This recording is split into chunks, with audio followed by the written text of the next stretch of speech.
In this video, I'm going to demonstrate how you can use our IP cameras and also those with motorized zoom lenses. An IP camera is a device that's like a computer. You can access it over a network. In this case, all of our IP cameras ship out with an IP address of 192.168.1.108.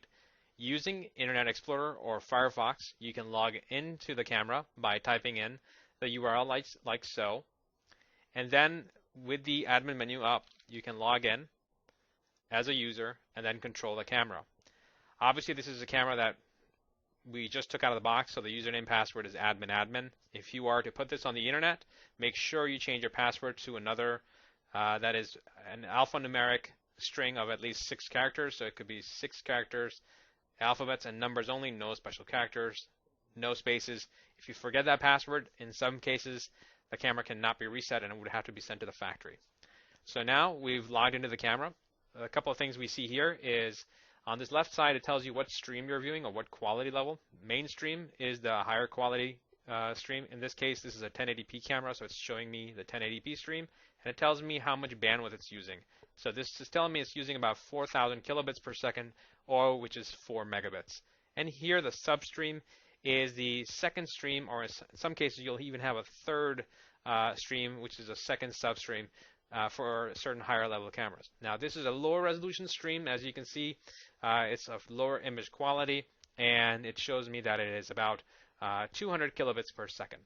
So this is great if you're using a very bad internet connection, or you're viewing over the phone, or you're going to be viewing multiple cameras over the phone using 3G or 4G. So let me show you where this comes into play. If you go into Setup, and it will show you under Video the different encoding settings. And under mainstream, it's showing me that my mainstream is set to be 1080p, 30 frames per second, 4 megabits for the bitrate, or 4,096 kilobits per second. That's where that number on the top left-hand side was coming from. You can alter this to reduce the bandwidth and still maintain 1080p quality, and you can toggle these settings. This number in the end, the bitrate, dictates how much bandwidth is being used. So if you have a slow internet connection with an upload speed that's less than 5 megabits, this is where you want to toggle this. Or you can use the substream to view your cameras, and if you have multiples, and in this case it's set to CIF resolution, which is actually half of your regular 960H, or you can even toggle it to D1 for better quality. So I'm going to show you what D1 can do, and this is going to be 15 frames per second. And again, bitrate here dictates really how much bandwidth is being used in the end. I'm going to go back to live mode, and here, as you can see, mainstream is using about 4, and substream is going to be using a lot less. But you see the image is much better than the last one because this is now at D1 versus CIF resolution. The other thing is, since this is a, basically you can consider an IP camera as a web camera, and this particular camera happens to have a zoom.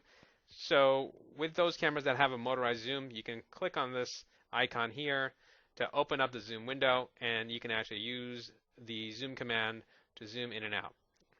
Depending on how far you are from your object, you're going to need to give some time for the camera to actually adjust focus. In this case, this lens is actually a very high-powered lens on the camera, and it's meant to see actually over 100 feet away or so. As you can see, I've kind of showed you the best view. I'm really not utilizing the full zoom. This is just to show that these options are available, and then you can manually toggle focus and such if you have a specific application.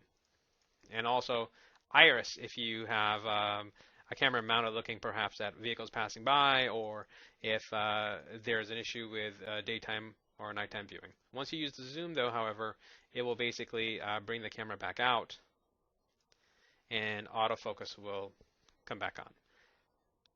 Certain cameras have a built-in SD card capability like this camera does, and you can go and access that using the playback menu. I don't have an SD card in this computer, in this camera. However, it can show you that using the calendar-based method, you can select a day, and if there is video stored, it'll populate on the timeline below, and you can look back at it. It's a good way to capture a few hours worth of video, or perhaps a couple of days if you don't have a lot of motion happening. Now, you can also take a quick snapshot. It'll save to a default directory, or it can let you open up as a photo.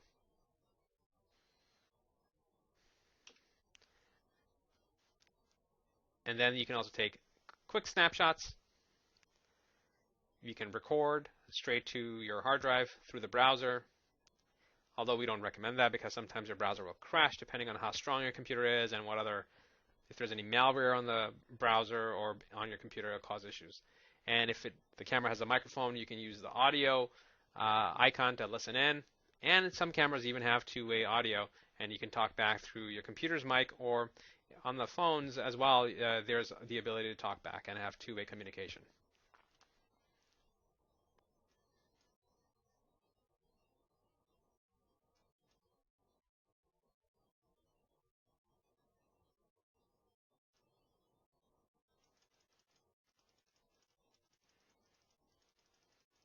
So here I'm going to show you an example of where manual focusing comes in handy when the autofocus doesn't work.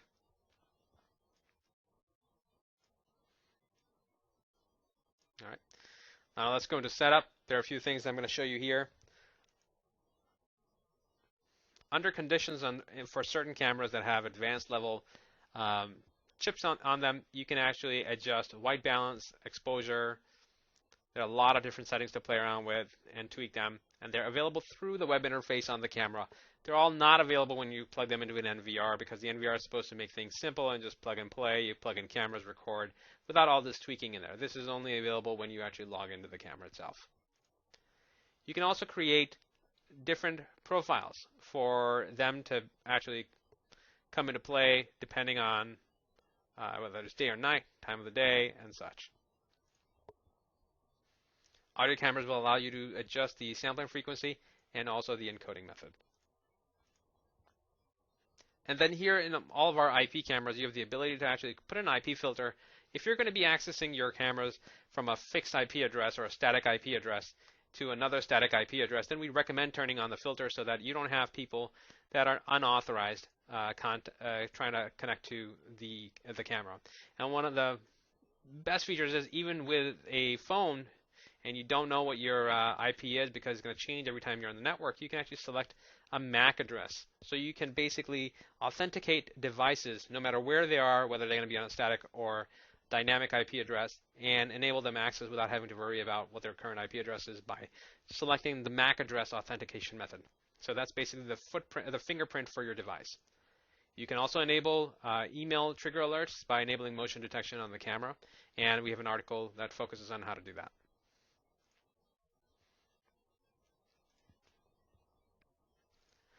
Now the other thing to think about is the no IP DDNS option. So if you put this camera on a home network and your IP address is always changing because you have a dynamic IP address, then we recommend that you use no IP as a service. It's only $10 per year, and you can actually then let the camera update its IP address to the no IP servers.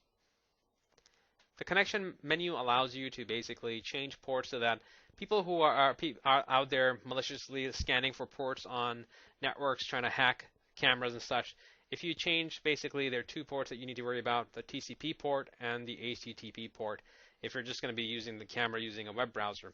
So I would suggest changing the HTTP port to 9000 and the TCP port to 9001.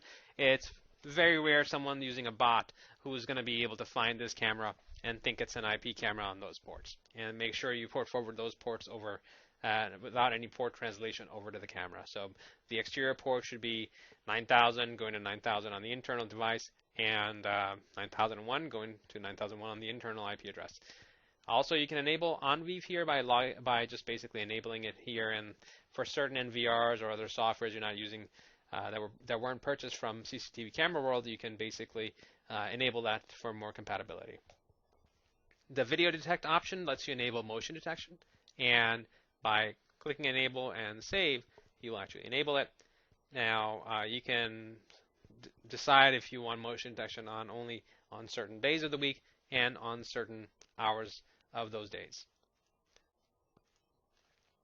Also, you can set a pre-record delay if you have motion detection on to up to a 300-second pre-record period before that motion occurs. And you can also select if there are only certain areas in your field of view that you want to be looking at for motion sensing. In this case, red is the area that will be covering or will be monitored for changes in pixels, i.e. motion, or and white would be the areas that are ignored for motion. And you can have about 4 different areas set with different colors here, and you can toggle their sensitivity. It gets really complex. So the red region, I'm making it very sensitive. The green regions, I'm making them less sensitive. So if something does occur, I don't want to be as sensitive on picking up motion from them. And here, if you set this send email and snapshot options, and you save, and you go back into network and email, and you enable SMTP settings, this will actually send you a motion alert to your email along with the snapshot. And there's an article, like I said, that covers that. If you are recording to the SD card, this recording schedule pertains to that. Usually it'd be a lot easier if you're just using a computer or the NVR to record. And you can even choose on the SD card whether you're recording the mainstream or the substream. Now in here, the system option lets you look at the serial number, create accounts in here, allow anonymous login if you want for basically, let's say if you're hosting a weather cam or something like that. Default the camera back to factory settings. You can export your settings and import them should you decide to basically deploy multiple cameras that are identical. You can do a manual reboot if you need, or schedule an auto reboot. And if there's a firmware upgrade that's needed, you can upgrade the firmware from here. The version will tell you what the current firmware, serial number, and such are, and the log tells you how many times the camera has been accessed and such. And the online user tells you how many current users are online. The alarm option is available on certain cameras. If you get a pop-up like this on Internet Explorer, you want to allow it because it's asking for certain plugins to be enabled so that you can serve up those pages inside the camera's menu. Alarm is actually very rarely used, so I will ignore it, and it's not the same thing as motion detection. It's physical alarm connections to connect a PIR sensor or motion sensor to them. So that's our brief overview of what you can do with our IP cameras and how you can use them over the web. Now again, this was done on Windows 10 using Internet Explorer, not Edge. Just make sure you're using Internet Explorer, the latest version possible. Thank you for watching.